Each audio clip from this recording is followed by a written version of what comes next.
अस्सलाम वालेकुम। ये एक भाई ने कमेंट्स किया हुआ है यूट्यूब चैनल पे कि इनका OC1 का फॉल्ट आ रहा है। OC1 स्क्रीन पे लिखा हुआ आ रहा है। तो इसके लिए सबसे पहले इन्होंने क्या करना होगा, इसके OC1 के लिए आउटपुट की तारें चेक करनी होगी। ये हैं आउटपुट की तारें। आउटपुट की तारें ये देख लें आप तसल्ली से, ये जो जा रही हैं VFD से मोटर की तरफ जा रही हैं, उन तारों को आपने चेक कर लेना है। यहाँ से इसको खोल देना है, इधर लॉक सा लगा होता है, ये इधर इसको खोल के ये बाहर आ जाएगा।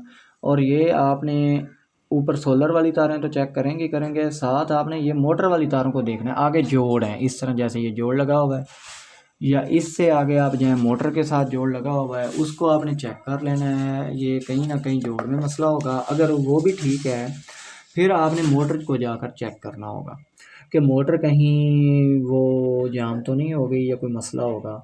जो मोटर के जो साथ जोड़ लगा हुआ है उसको चेक कर लें। उसके साइड पे पंखा सा लगा होता है हवा के लिए, उसको खोल के चेक करें।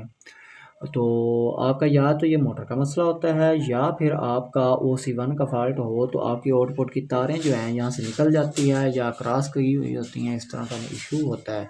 ये इस वजह से होता है। तो ये OC1 फॉल्ट जो है यहाँ सेटिंग का इसका कोई चक्कर नहीं है, सेटिंग की छेड़छाड़ आपने नहीं करनी।